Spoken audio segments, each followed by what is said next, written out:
a todos y antes que nada muchísimas gracias por estar hoy aquí, muchísimas gracias por haber elegido esta charla y gracias infinitas también a la organización por darme la oportunidad de estar aquí un año más hablando sobre los usos creativos de la programación, como en este caso que vamos a ver hoy con P5. Como ya sabéis, mi nombre es Sonia, actualmente trabajo como frontend en Red Radix, que si no conocéis la empresa es una agencia de desarrollo y diseño ubicada en Madrid, aunque parte del equipo estamos en remoto, como en mi caso, que trabajo desde Granada. Os cuento esto porque estamos contratando, de hecho tenemos una oferta activa en la web del evento, así que si le echáis un vistazo y tenéis cualquier duda y os interesa, yo estaré encantada de resolveros cualquier pregunta. Y bueno, en los últimos meses trabajar en Red Radix me ha dado la oportunidad de trabajar en proyectos más creativos y explorar la parte de la programación que, como os decía antes, que más me gusta, ¿no? Que es cuando se une la lógica y el arte. Pero antes de ir al punto de la charla, antes de hablar de P5, vamos a hacer una breve introducción y vamos a definir qué es Creative Coding, ¿no? De lo que vamos a hablar mucho hoy. Creative Coding es un término que se usa para definir una serie de prácticas artísticas que utilizan la programación, que utilizan el código como medio. Se diferencia de la programación más tradicional, más a la que estamos acostumbrados en nuestro día a día, en que en este caso no tenemos como objetivo resolver problemas para el usuario o automatizar procesos, por ejemplo, sino que el fin en este modelo es expresar ideas y conceptos. Está mucho más ligado a la experiencia que a términos funcionales. Es un campo, ahora veréis, es un campo que a mí me apasiona, es muy bonito y además es muy agradecido. Siempre se dice que la innovación surge cuando el arte y la ciencia se conectan, cuando se crea esa armonía, así que adentraros en esto tiene muchísimas ventajas porque además os permite explorar otras disciplinas a las que podemos no estar tan acostumbrados, como pueden ser las matemáticas, como puede ser el diseño, el arte, la física incluso, o la música, ¿vale? Entonces, este término parece algo como muy actual, muy de moda, ¿no? Pero aunque no os lo creáis, y puede que os sorprenda, sus orígenes se remontan a la década de los 50, 60, que es lo que se denominaba el computer art, que es en esa época cuando se empezó a experimentar las posibilidades creativas que tenían las máquinas para generar arte. Os he puesto aquí 3 ejemplos de las muchísimas obras que se hicieron en 3 décadas diferentes y como apunte, luego por Twitter tendréis acceso a las slides y veréis que en las notas de presentación de cada una tenéis enlaces a los recursos, a la fuente de todas estas imágenes, a todo el código que vamos a hacer, ¿vale? Entonces, como os podéis imaginar, de aquella época hasta hoy han pasado más de 60 años, que en términos tecnológicos es una eternidad. O sea, si ya, y más en el mundo del front, un año es enorme, pues 60 años os podréis imaginar toda la cantidad de lenguajes, de tendencias, de herramientas que habrán salido. Hoy en día, una de las más importantes, al menos desde mi opinión, uno de los proyectos más importantes es Processing. ¿Qué es Processing, por si no lo conocéis? Bueno, es un entorno de desarrollo y un lenguaje de programación basado en Java que apareció a principios de los años 2000. Apareció porque tenía como principal objetivo hacer la programación accesible al mayor número de personas posibles, tanto diseñadores como educadores, como gente principiante en general, ¿vale? Tiene también una fundación con el mismo nombre y bajo ese paraguas de la fundación son muy defensores del open source y de la alfabetización del código, ¿vale? Y mantienen diversos proyectos open source, entre ellos P5, que es de lo que vamos a hablar hoy. P5 es básicamente una reinterpretación de Processing, pero hecho en JavaScript. La API es prácticamente igual, tiene algunas diferencias, es muy sencilla de aprender y su documentación está genial, ¿vale? Pero como estamos hablando de algo muy visual, muy creativo, pienso que la mejor forma de aprender P5 es con ejemplos. Entonces lo que vamos a hacer hoy es ejemplos. Vamos a hacer un hola mundo un poco más vitaminado con esteroides, que sería un sketch, pero bueno, no os lo he contado, pero Processing, como os he dicho antes, está orientado para todo el mundo, su API es muy sencilla y valoran mucho la capacidad de crear prototipos rápidamente para probar ideas. Entonces, normalmente un programa en Processing se lo denomina sketch. Entonces, vamos a usar mucho la palabra sketch hoy. Y el primer ejemplo que vamos a hacer es un sketch muy sencillo en el que vamos a ver ya interacción del usuario, vamos a ver algunas funciones muy básicas, vamos a ver animaciones y vamos a empezar a trabajar con colores, ¿vale? Entonces, la librería os la podéis importar, bueno, la podéis instalar por NPM, la podéis descargar, importarla en local. Yo personalmente os recomiendo que trabajéis con el editor online. Tiene un editor online oficial de P5 Y es muy sencillo, podéis iniciar sesión con vuestro email o vuestro usuario de GitHub. Este creo que no me va a cargar. Si no, los tengo aquí ya. Podéis usar, bueno, lo que os decía, podéis iniciar sesión con vuestro email o vuestro usuario de GitHub, podéis guardar tantos sketches como queráis, podéis compartirlos por una URL, entonces es una forma muy sencilla de empezar. Si vemos aquí a la izquierda tendríamos todo lo que es el código y aquí tenemos varios archivos. Podréis ya ver el index y el HTML con la importación de la librería, podéis ver estilos básicos, podéis crear incluso tantos archivos como queráis. Nosotros vamos a trabajar principalmente así, ¿vale? Si se ve muy pequeño, sobre todo atrás, me lo decís. Yo creo que se ve bien, ¿no? Vale. Vale, esto es en la parte izquierda. En la parte derecha tendríamos todo lo que es el viewport, ¿vale? Todo esto sería el viewport. Y aquí tenemos botones para ejecutar y para parar el sketch. Yo voy a usar el atajo de teclado, yo estoy con un Mac, estoy con Command Enter para arrancar el sketch, ya lo tendríamos aquí, y Command Shift Enter. Entonces, ya ha visto el editor. ¿Qué nos encontramos aquí? Que suele tener el 90% de cualquier sketch en Process, y nos encontramos las funciones Setup y Draw. Estas funciones son predefinidas por P5, nosotros las tenemos que crear, ¿vale? Con este nombre, ya internamente cuando lo ejecutemos la librería se encargará de ejecutarlas, ¿vale? Setup, como os podréis imaginar por su nombre, se encarga de inicializar cosas. Bueno, la usamos para inicializar cosas, variables globales, el canvas como vemos ahí, cualquier tipo de configuración. Y Draw se ejecuta repetidamente. Por ejemplo, si tenemos un sketch ejecutándose a 60 FPS, significa que se está ejecutando 60 veces por segundo. Entonces, tenéis que tener muy en cuenta qué ejecutáis aquí para que no afecte a la performance. Entonces, por ejemplo, si hacemos un console log de setup para que lo veáis y veáis la consola, vemos aquí que setup se ejecuta una vez y draw, pues, 1.000.000 de veces, ¿vale? Vale, en la línea 2, esta función es esencial. Con create canvas estamos creando el canvas, ¿vale? El canvas es el elemento del HTML sobre el que vamos a pintar cosas. Aquí estos valores estamos definiendo los píxeles que tienen, ¿vale? Sería 400 píxeles de alto y de ancho, pero es muy interesante que sepáis que cuando estamos dentro de cualquier función de P5 podemos acceder a variables globales. Por ejemplo, estas dos que nos indican el alto y el ancho del viewport. Por si quisierais hacer un sketch que sea full width, podríais usarla. Luego, por otra parte, en la línea 6 estamos rellenando el color del fondo. P5 por defecto trabaja en modo RGB, pero lo podéis configurar y tiene un montón de modos de color, ¿vale? Nosotros hoy vamos a trabajar con RGB. Si solo le pasáis un valor, ese valor se aplica a los 3 canales, por eso lo vemos gris, pero bueno, podríamos hacer 00 para que lo vierais rojo, ¿vale? Luego, visto ya lo más esencial, pues hay que pintar cosas, ¿no? La API es muy sencilla y tenemos varias funciones para pintar. Tenemos para pintar círculos, triángulos, shapes definidos, tenemos muchas. Nosotros hoy vamos a trabajar con Sidecore, ¿vale? Sidecore dibuja un círculo y nosotros le pasamos la posición en el canvas y el tamaño en píxeles. Para el tema de posiciones, al igual que cuando trabajamos con Canvas, debemos tener en cuenta que todo el Canvas es un plano cartesiano y el punto 00 es la esquina superior izquierda. Entonces aquí le indicamos que esté 100 píxeles a la izquierda, arriba y 90 píxeles de diámetro, ¿vale? Por defecto, como veis, se ha pintado blanco y negro y es porque por defecto el fill de todas las formas que pintemos es blanco y el stroke es negro.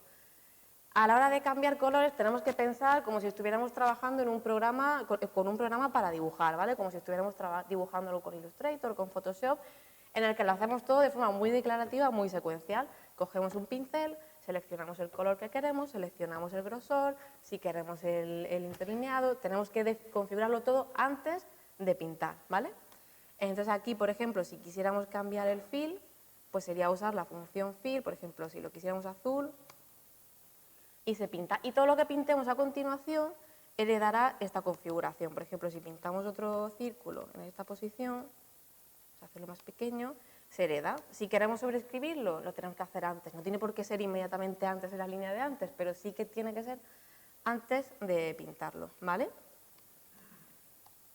Esto es respecto al fill. Luego, por ejemplo, el stroke lo podríamos quitar con la función de no stroke. La función de fill la podríamos quitar con la función de no fill. Esto, conforme vayáis necesitando cosas, lo vais buscando en la documentación.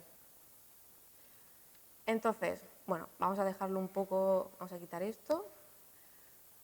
Todas las funciones que usemos aquí las podemos usar indistintamente en Draw y en Setup. Entonces, por ejemplo, si hay alguna configuración que vaya a ser inmutable, por ejemplo, no vamos a usar el stroke, lo podríais llevar a Setup sin ningún problema y se mantendría todo igual, ¿vale? Entonces, antes hablábamos de que teníamos variables globales a las que podíamos acceder que nos daba cierta información en tiempo de ejecución.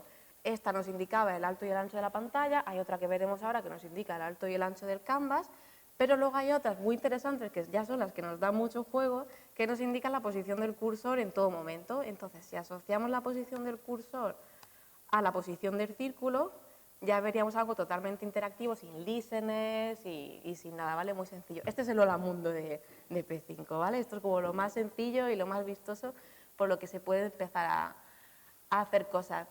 Pero es que esto es muy interesante porque nos ayuda a entender el concepto de Canvas y del método Draw. Aquí lo que estamos haciendo, lo que os decía antes, es que esto es muy declarativo, ¿no? De rellena el background, configura el fill, pinta un círculo. Se ejecuta otra vez, rellena el background, configura el fill, pinta un círculo. ¿Qué pasa si cambiamos el background y que en vez de rellenarse siempre, se rellene solo una vez al inicio? Bueno, como os podréis imaginar, ya lo que se hace es que todo lo que hayamos pintado anteriormente se mantiene, ¿vale? Esto es como la versión 1.1 del Hola Mundo, y es cuando la gente hace ¡pum! Y aquí es donde ya nos empieza a dar mucho juego. Porque, por ejemplo, el valor al querer hacer algún sketch interactivo, el valor del cursor no tenemos por qué asociarlo siempre a la posición de cosas. Podemos jugar y, por ejemplo, asociar la posición LGI al canal azul del relleno de lo que vayamos a pintar. ¿Qué pasa? Que aquí estamos viendo que el gradiente no es... Se ve bien, ¿verdad? Con la pantalla.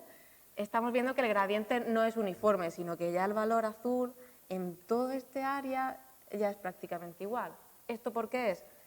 Porque el sketch medirá, no sé, 700 píxeles, 800 píxeles de alto, puede ser, ahora lo vemos. Y a partir de aquí el valor que se le pasa al canal azul es mayor que 255, ¿vale? De hecho, si hacemos un console log de este valor, y aquí veríamos que ya a partir de aquí, lo veis ahí. ¿Lo veis todos bien esa parte? Que está muy abajo, muy... ¿Sí? Vale, veis que a partir de ahí ya es mayor. ¿Por qué os estoy llevando este camino? Porque quiero que conozcáis una función de P5 que también es muy útil, que es map. Aquí, que no os confundáis con el método map para Rise, ¿vale? Aunque tengan el mismo nombre. Aquí lo que necesitaríamos es hacer como una especie de mapeo de regla de 3 y que la posición del cursor sea proporcional a que esté en el rango entre 0 y 255. Entonces, y de hecho esta función es muy útil y se usa mucho si hacemos blue color y decimos, vamos a mapear la posición del mouse en el eje Y, que está en un rango entre 0 y el alto de la pantalla. Esta variable nos indica el alto del canvas y nosotros queremos convertirla a un rango entre 0 y 255. Vamos a hacer un console log para que lo veáis aquí, pero también se lo vamos a pasar ya a fill, ¿vale? Y entonces, como veis, el gradiente es mucho más uniforme y cuando el mouse lo tenemos abajo, ya veis 254, ya veis que sí se está aplicando el mapeo correctamente. Esto lo podríamos hacer, lo estamos haciendo en el canal azul, lo podríamos hacer en el canal verde, asociarlo a la posición del eje X, asociarlo al ancho, el console log ya no nos hace falta. Y aquí vemos ya un gradiente y una paleta de colores mucho más bonita. Y en 16 líneas y que hemos tardado 5 minutos, ya hemos hecho algo, vamos a seguir con este ejemplo, pero ya hemos hecho algo mucho más visual. Entonces, si volvemos al ejemplo de antes, mira, al final este cargo. Si volvemos al ejemplo de antes, veíamos que estábamos como simulando un trazo, ¿no? Como que seguía el ratón y se iba haciendo más pequeño. ¿Cómo podemos hacer esto? Para hacer esto tendríamos que guardar todas las posiciones del mouse en todo momento. Entonces, por ejemplo, aquí fuera de las funciones también podemos definir cosas, lo único es que aquí no tenemos acceso a variables y funciones de P5, ¿vale? Pero en este caso no nos hace falta. Vamos a definir el array de posiciones de lo que sería el trazo y un largo máximo, ¿vale? Por ejemplo, vamos a poner que se pinten 20 posiciones como mucho. Y aquí en cada iteración de draw vamos a hacer trail. Esto no es P5, esto es vanilla, ¿vale? Esto ya es... Vamos a pusear en este array la posición, que aquí sí obtenemos en el eje X y en el eje Y. Y vamos a decir que si el largo es mayor a lo que tenemos configurado, le vamos a quitar un elemento. Y por cada uno, esto que teníamos aquí, el círculo, vamos a pintar cada uno. Y como point es un objeto, que es lo que vemos aquí, vamos a hacer point X y point Y. Ejecutamos y vemos que hay algo raro. Vemos como que no se está haciendo el trazo, como que ahora los colores permanecen mucho más. ¿Por qué es esto? Porque no estamos sobreescribiendo el background. Lo hemos dejado pintado una vez y ya a partir de ahí todo lo que pintamos se mantiene. Pero en este caso nosotros lo que queremos hacer es borrarlo todo y pintar todas las posiciones. Borrarlo todo y pintar todas las posiciones. Entonces, si volvemos a rellenar el background en cada una, ya vemos que sí nos va siguiendo y se va haciendo el trazo. ¿Hasta aquí bien? Se entiende, ¿no? Es muy sencillo. Vale, ¿qué nos quedaría? Nos quedaría hacer el tamaño, ¿verdad? Que es lo que veíamos aquí, que aquí era más grande, cuanto más cercano al cursor, más grande, y cuanto más alejado, más pequeño. Es muy sencillo. Vamos a hacer otra constante que nos defina el ancho máximo, bueno, el diámetro máximo en este caso, y vamos a utilizar también la función map. Vamos a definir que el tamaño del punto va a ser proporcional al índice de la posición, por la que ahora en el map obtenemos el punto y el índice en el array. ¿Qué queremos? Mapear el índice que está en un rango entre 0 y el largo máximo, lo queremos obtener en un rango entre 0 y el tamaño máximo. Y si este tamaño se lo pasamos aquí, ya vemos que 34 líneas, ya tenemos el sketch muy sencillo, en muy poco tiempo y muy visual, ¿no? Era como ya mucho mejor que el Hola Mundo del azul, así chungo, clásico, y esto es mucho más visual. Aquí ya podemos empezar a subir un poco de nivel. Si quisiéramos que fueran pues, colores aleatorios, definiríamos, por ejemplo, pues un color, vamos a crear un objeto, y en el setup lo vamos a inicializar y vamos a hacer color en R. Vamos a tener un número aleatorio entre 0 y 255. Random es un método de P5, es una función de P5 al que le pasamos por parámetros el número mínimo y el número máximo. Si no le pasamos ningún mínimo, si solo le pasamos uno, este parámetro lo considera como el máximo y el mínimo lo considera como 0. Así que en este caso nos valdría 255. Lo hacemos en los tres canales. Esto ya no nos hace falta y aquí en el fill hacemos color R, color G y color B. Y aquí cada vez que lo ejecutemos será distinto. Y ya incluso lo podemos animar y en cada iteración, pues a ver, por ejemplo, pintamos, vale, definimos fill y actualizamos. Le vamos a sumar a cada canal un número aleatorio entre -5 y 5, por ejemplo. Entre -5 y 5 para que no se sume siempre positivo y no tienda a blanco, ¿vale? No tienda el color siempre arriba, sino que vaya variando. Lo hacemos en el rojo, en el verde y en el azul. Y aquí no sé si se apreciará cómo va cambiando. Sí se aprecia un poco, ¿no? Si no me creéis, aquí sí se ve mejor. Bueno, va cambiando. Lo podríamos cambiar, en vez de 5, podríamos poner uno más exagerado, ¿no? Pero así se ve. Y esto sería lo más básico. Ya realmente con esto podéis hacer un montón de cosas. Con esto que hemos aprendido podréis hacer más interacción con usuario, podéis añadir distintas formas, podéis hacer patrones, podéis hacer muchas cosas. Pero otro ejemplo que os voy a enseñar, aplicando prácticamente lo mismo, es este. ¿Vale? De hecho, os lo voy a poner, creo que no me va a cargar, pero lo tengo aquí ya abierto. Vale, es este. Este realmente no difiere mucho, en lo que son las funciones, no difiere mucho de todo lo que hemos visto, ¿vale? Aquí básicamente son dos vectores que se van moviendo y van botando por toda la pantalla y esos dos vectores se unen en una línea. La línea, los colores se definen, mira, como veis ahí, de la 21 a la 22 a la 23 se define de forma aleatoria y luego aquí se le va sumando. ¿vale? Con el random, que en vez de ponerle más 5 menos 5, nos lo hemos llevado a una constante para no dejar ahí el magic number. Y aquí, cada vez que lo ejecutemos, pues es algo totalmente diferente. Tiene una tendencia hacia un color, tiene una tendencia hacia otro. E incluso si queremos seguir jugando y probar, y en vez de líneas, por ejemplo, usando los dos mismos puntos, pintamos una curva Bézier, también vemos otra cosa totalmente diferente, solo cambiando una línea de un sketch de 50, 60 líneas, creo que tiene, y ya hemos pasado de esa, la pantalla del Windows 95 a otra cosa totalmente diferente, ¿vale?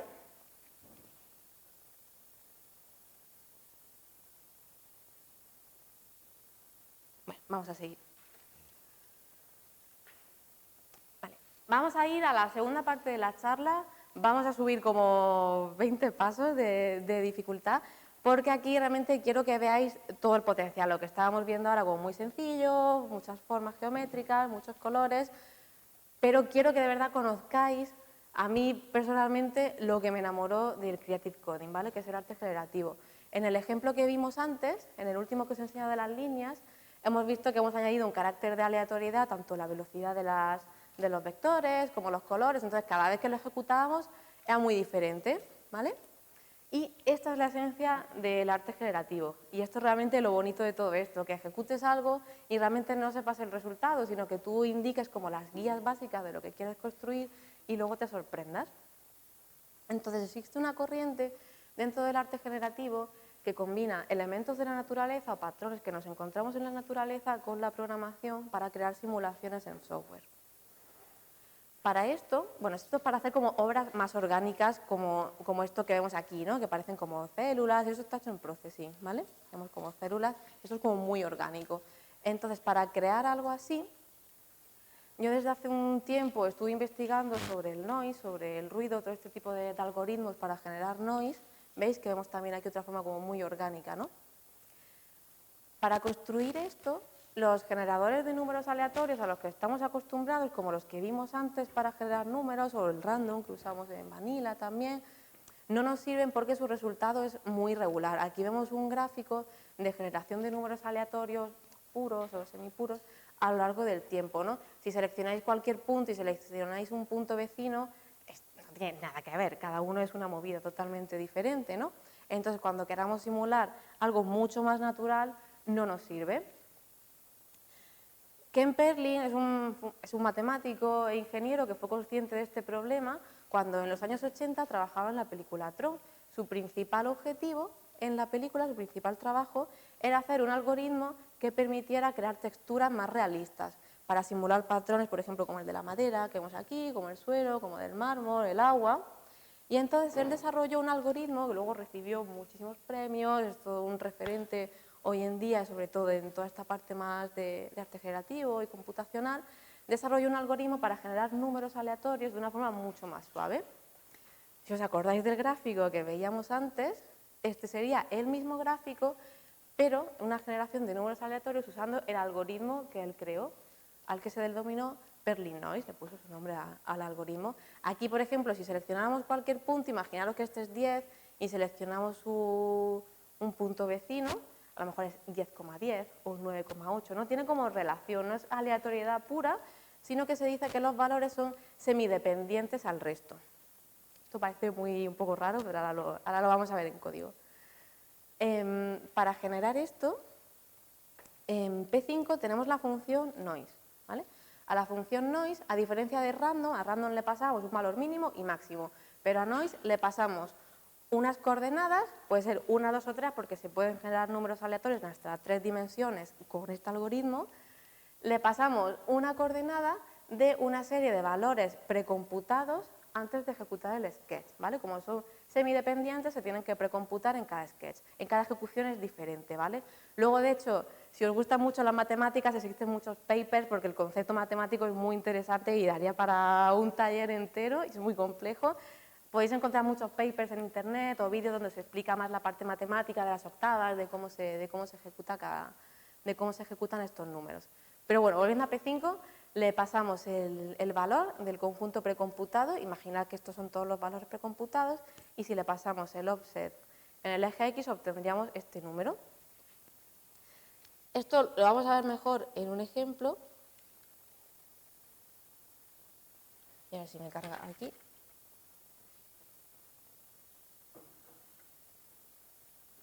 No tiene pinta.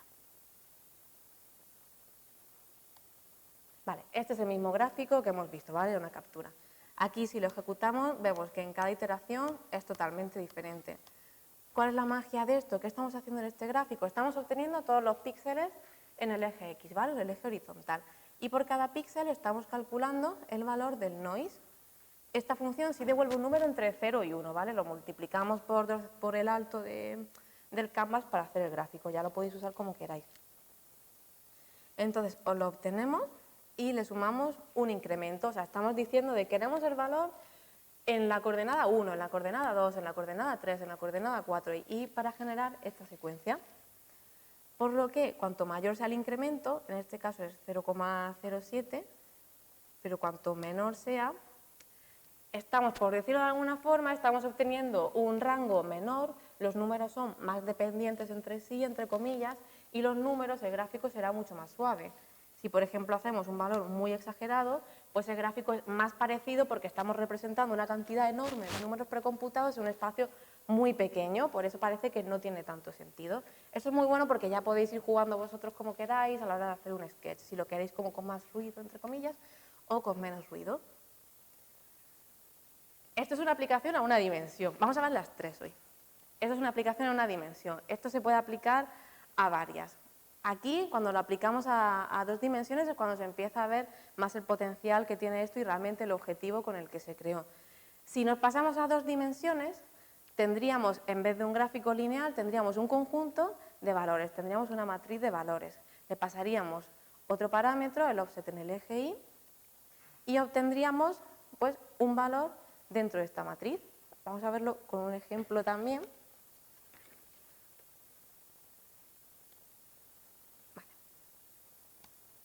Vale. Aquí en este ejemplo, esto es aleatoriedad pura, ¿vale? Lo que estamos haciendo en este sketch es cargar todos los píxeles y por cada píxel asignarle un valor aleatorio entre 0 y 255 y por eso hace como este efecto de televisión antigua, ¿vale? Si quisiéramos cambiar de este algoritmo de aleatoriedad pura a uno más dependiente, a un algoritmo de noise, tendríamos que calcular, como vimos antes, ¿no? Declaramos, de hecho esto lo vamos a actualizar, declaramos la posición en el eje X, declaramos la posición en el eje Y y vamos a definir un incremento, que va a ser 0,01, por ejemplo. Y en el color, en vez de este random, vamos a llamar a noise, le vamos a pasar la coordenada X, le vamos a pasar la coordenada Y y lo vamos a multiplicar por 255. ¿Qué pasa aquí? Se está ejecutando, se está obteniendo un verde porque estamos obteniendo siempre el mismo valor, no estamos actualizando las coordenadas, ¿vale? Por lo que tendríamos que actualizar, vamos a empezar con el X, ¿vale? Y le vamos a sumar el incremento. Ya empezamos a ver algo, pero aquí no estamos viendo lo que queríamos porque estamos representando algo lineal en una matriz, ¿vale? Tendríamos que actualizar el offset en el eje X en cada línea, ¿vale? Y aquí ya nos vamos acercando. Pero aquí seguimos trabajando solo en una dimensión, por lo que tendríamos el gráfico que veíamos antes, pero pasado a colores y mucho más alto. Por lo que si después de cada línea actualizamos el offset en el eje Y, le sumamos el incremento también, aquí ya sí es cuando se ve realmente todo el potencial, porque aquí ya con unas pocas líneas esto ya aparece en nubes, ¿verdad? Y ya si modificamos los valores, si jugamos con los colores, ya podríamos simular otro tipo de patrones. Aquí es realmente cuando te das cuenta de todo el potencial que tiene este algoritmo y cuando entiendes el concepto de orgánico, ¿verdad? De hecho, incluso ya si jugáramos con el incremento, si lo pusiéramos más exagerado, tendríamos un patrón como con mucho más ruido. Si lo pusiéramos mucho más suave y jugáramos con colores, ya podríamos tener como un gradiente, ¿vale? Aquí ya vamos jugando mucho. Y un uso que a mí personalmente me gusta mucho, a ver si carga. Vale. Esta matriz que veíamos aquí aquí ya nos tenemos que salir un poco de la caja, ¿vale? No tiene por qué ser relacionada con una matriz en un mundo 2D. La podríamos considerar incluso como un mapa de alturas y generar un terreno en 3D en función de esos valores. Este es el algoritmo, o sea, este algoritmo, como os podréis imaginar, no se aplica solo a P5, está presente en shaders, está presente en filtros de programa de edición de imagen como Photoshop, está presente en programas de modelado 3D como Blender, está presente en videojuegos. De hecho, hay muchos videojuegos que generan mundos procedurales que utilizan el algoritmo. Por ejemplo, Minecraft utiliza el algoritmo de Perlin Noise para generar los mundos procedurales. Esto está hecho con P5, también tenéis el código en la slide por si tenéis más curiosidad, y hay muchas charlas de la industria de los videojuegos por si también os interesa ese mundo, en el que se analizan los diferentes algoritmos de noise. Pero bueno, ya pasando a la parte más pragmática, más lógica, vamos a volver al otro hemisferio, vamos a algo mucho más artístico, ¿vale? Ya he entendido un poco los conceptos. Una de las técnicas que personalmente más me gusta del uso de Perlin Noise o del uso del noise en general es la generación de flow fields. Esta es una técnica, este es como el hola mundo del generativo, ¿vale? Es una técnica muy vistosa, muy sencilla de aprender y con la que se obtienen resultados como esto que vemos aquí, ¿vale? Como lo que veíamos también en la primera slide.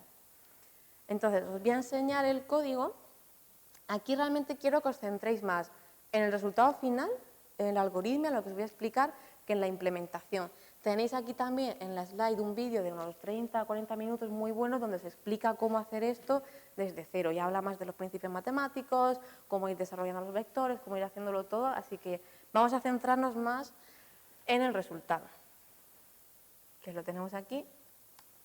¿Vale? Este sería como el resultado final, ¿vale? Ahí vemos cómo se va creando todo poco a poco. Parece de magia negra, pero realmente aquí lo que tenemos es una serie de partículas sobre un grid de vectores, ¿vale? Es un grid de vectores y a cada vector lo consideramos como una fuerza y esa fuerza, ese vector, se lo sumamos a la posición de la partícula en cada momento. Y como no estamos repintando el fondo porque lo estamos haciendo solo en setup, se van acumulando todas esas posiciones. Y esto es en blanco y negro, pero también podéis ir ponerle colores en función de la posición, podéis ir pintando el fondo de vez en cuando. Aquí hay mucho, este sería como la parte más básica. Entonces os voy a enseñar un poco lo que hay detrás de todo esto. Vamos a ocultar la parte de las partículas, ¿vale? Y vamos a ver lo que son los vectores. De hecho, vamos a quitar el loop y vamos a pintar el fondo siempre para que lo veamos estático. Esto que vemos aquí son los vectores que se están aplicando a estas partículas. Esto es lo que hay detrás. Esto es una matriz y cada ángulo de estos vectores viene determinado por el algoritmo de Perlin Noise. La matriz que veíamos antes de números, pues con esos números calculamos un ángulo que es el que tendrá cada vector. De hecho aquí, por ejemplo, podríamos reducir el incremento y veríamos la matriz mucho más suave, ¿vale? Pero bueno, para este resultado, ahora si queréis experimentamos un poco para ir viendo cómo sería el resultado con diferentes ángulos. Pero bueno, para el resultado que queremos, con este incremento nos valdría. Entonces, aquí estamos obteniendo el ángulo, bueno, estamos obteniendo un número que luego lo asociaremos al ángulo, y aquí estamos pasándole un valor z. Aquí ya estamos entrando en el número con 3 dimensiones. ¿Por qué? Porque queremos que los vectores, aprecia, ¿verdad? Queremos que los vectores se animen. Entonces, cuando hablamos de generación de números con Perlin Noise en 3 dimensiones, tenéis que imaginaros como un cubo de números al que estamos recortando como rodajas dentro de ese cubo, ¿vale? Y es por eso por lo que se ve este efecto animado. Entonces, sobre estas partículas, vamos a pintarlas muy exageradas, perdón, sobre esta matriz, vamos a pintar una serie de partículas, que serían estos puntos que vemos aquí. Y en cada iteración vamos a hacer que la posición de esta partícula sea afectada por el vector más cercano a ella, ¿vale? Entonces, si movemos las partículas, ya vemos cómo los va siguiendo, ¿verdad? Si quitamos, si quitamos estos vectores, ya empezamos a ver algo parecido a lo que estábamos viendo al principio, ¿verdad? Y si cambiamos de estas partículas tan chungas a unas más normales, ya se intuye algo.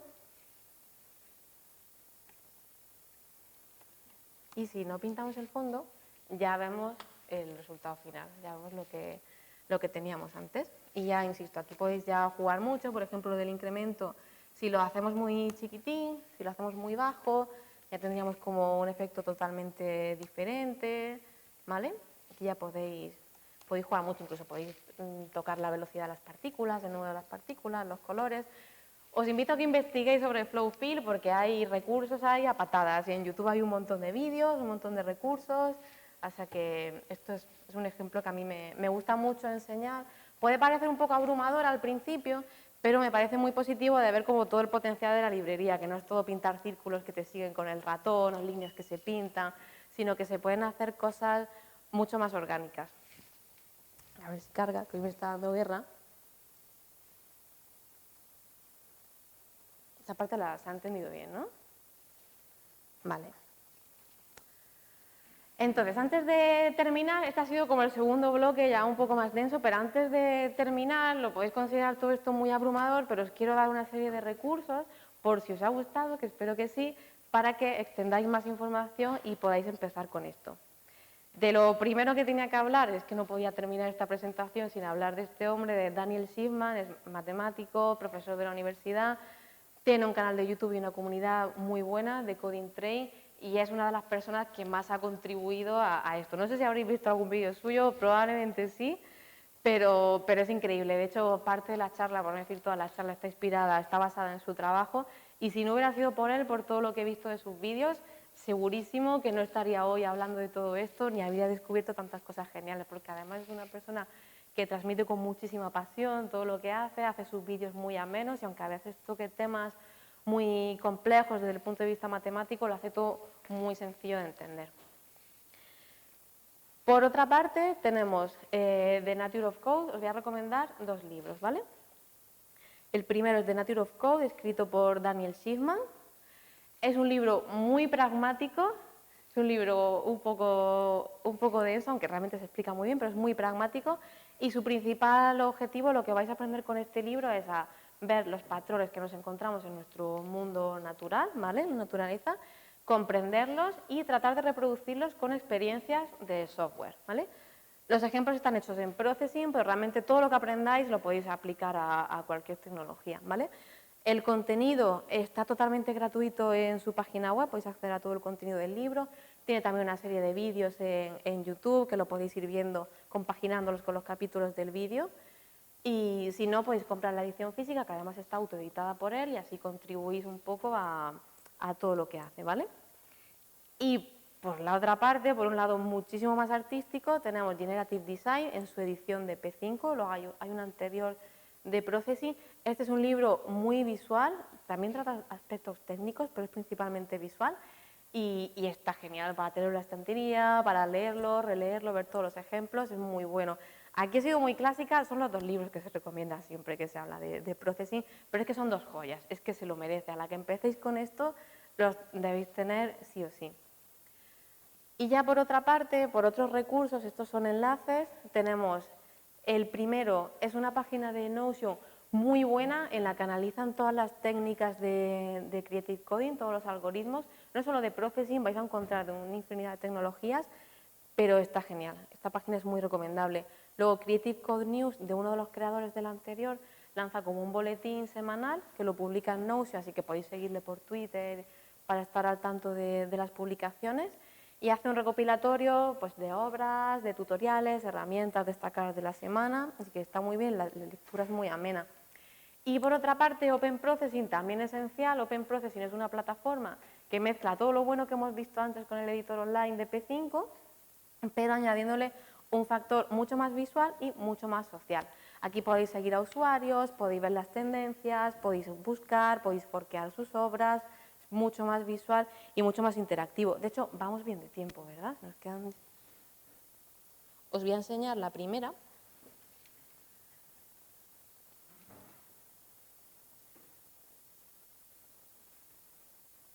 Que espero que me cargue. Es que está muy buena, esta merece la pena verlo.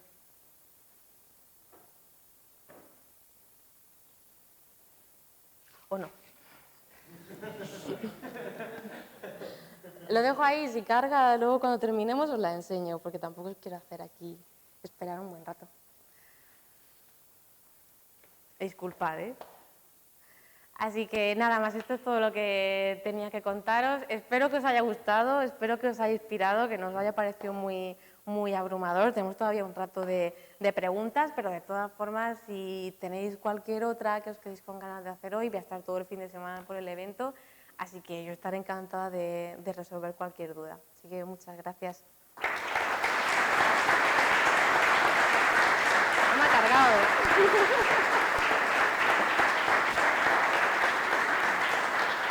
Muchas gracias.